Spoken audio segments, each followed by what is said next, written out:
Thank you, Mr. Trindle, for those kind words of introduction and the warm welcome accorded to me this morning. Very good morning to everyone here this morning. And I'd like to acknowledge the presence also of representatives from UNICEF, not only UNICEF, representatives from COP23 unit.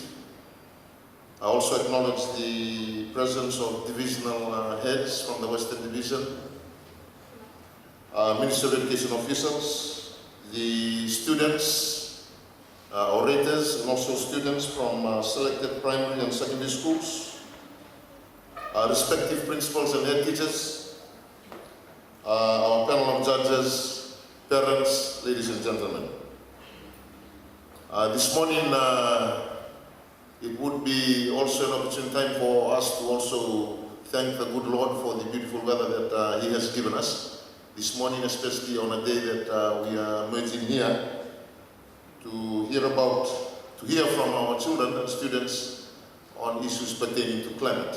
And this morning, also a special welcome also to students that have come from afar, from the schools out in Ra, Ba and Narwanabosa. Welcome also to Lautoka. I think you have also made our day brighter by coming into Lautoka City this morning. Not only the students, but also the teachers. I believe some of you have left quite very early this morning. This morning we have merged here for a main purpose and a reason, and that is to come and hear and also support our Honorable Prime Minister, who is currently overseas, and our current acting Minister for Education, to come and support him in the rally and also in this patriotic search forward to face the challenges and the issues that are now coming up through climate change.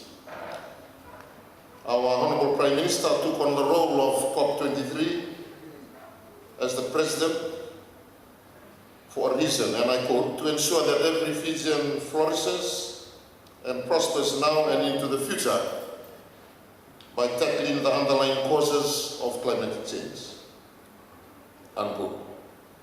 So this morning, I pose a question to all the students that are present here today. What legacy would you wish to leave behind when you leave our education system? As you know, we all live on borrowed time. And I know that all of us would like to leave behind a Fiji, a more prosperous one than what the Honorable Prime Minister is leaving behind during his term as the President of COP23. Yesterday and also on Thursday, if you had been following closely the media, you would have read about the address that our Honorable Prime Minister gave in New York at the General Assembly for the United Nations. And very powerful statements, very powerful quotes that he had mentioned. And one that was probably highlighted in the media, stated by Honorable Prime Minister, was that we will succeed in this fight and in this battle or in this journey to be able to assist countries to get over the challenges that climate change has brought to us. These are issues and challenges that we cannot run away from. And for us, as small island nations in the South Pacific, this is one area that is important to us, not only to us, but also to our families and our children and for future generations. This morning, merging here together as a division, the students, we have come here to show our support for their cause. And I thank you all once again this morning for committing yourself to this important function and also to the cause that the Honorable Prime Minister has already set the pace on. For the theme of our function here today, the school-based action theme that you'll find is also on your program, right? The COP23 theme, leadership action and COP23, and you'll see your school-based action deal, children to provide an example of how climate change is affecting their life and what they or their school can do to help them to be more prepared for the effects of changing climate. So for this, I wish to acknowledge all students, teachers, and the panel of judges, parents and friends for rallying here today as a show of collective support to the President of COP23, our Honorable Prime Minister, as he plays the leading role in the global effort to take climate action forward with the urgency it deserves. Such is the urgency concerning climate change in Fiji that school-based activities, intergovernment and departmental programs, church and civic forums, divisional competitions will have to be organized. Such initiatives are all aimed at enriching, broadening and equipping students as global citizens. This morning, ladies and gentlemen, you will witness the interpretation of students' feelings, understanding and responses to climate change in all its innocence, simplicity and originality through their speeches, artwork, poems and paternity.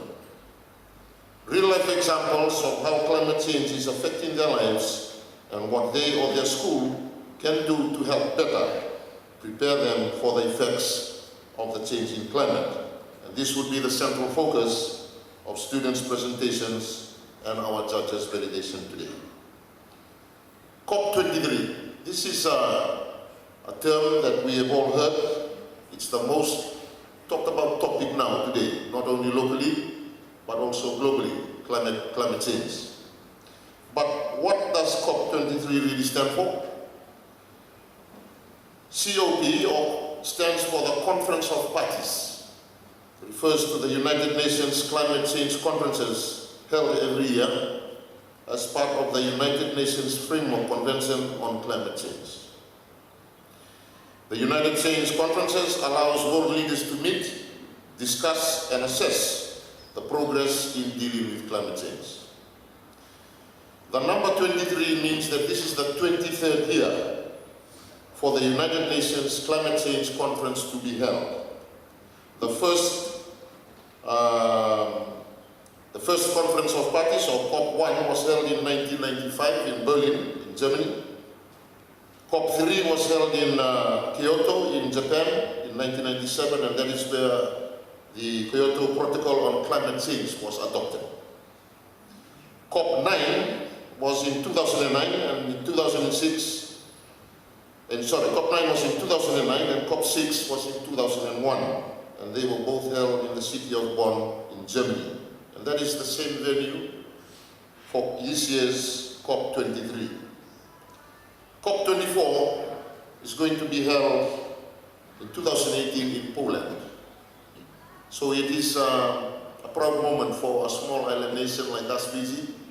So we have our Honorable Prime Minister to chair and lead the way at this year's meeting in Bonn in Germany. And students, it is also very important for you to know what COP stands for and what it is all about. So it will be held on the 6th to the 17th of November this year. I thank you all once again for coming to this organized meet, oratory competition for the Western Division. It is an opportune time for us to also come and meet and hear what you have prepared for us here today. I have much pleasure in officially opening COP23 Western Division School Competition, and I hope that you will all be successful this year. For us, you are all winners when you have arrived in Natambua High School here today. May God bless you, your schools, your families. May God bless the Western Division, and may God bless Fiji. Nawali. If our actions continue to cause climate change, then a time will come whereas we will not have clean water sources, have no food, and get destroyed by extreme natural disasters. I thought, where will we go if our beloved Fiji goes underwater? Always lingers in a corner of my mind. It is, dear audience, scary. Climate change is change of weather patterns from the school of St. Jerome, but I have seen it is a small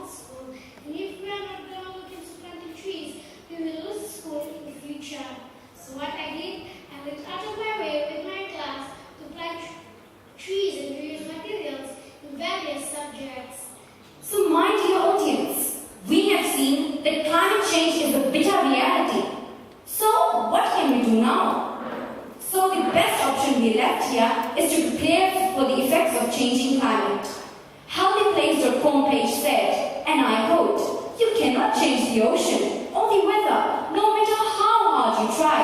So it is best to learn how to sail in all conditions. Unquote. The bravest of men dies. 4 acres of land are a mayhem. The smog replaces the skies. In the end, truth finally sinks, and all we feel is shame. We're dying along with our earth, and there is no one else to blame. A place once called heaven, now a mirage of hope.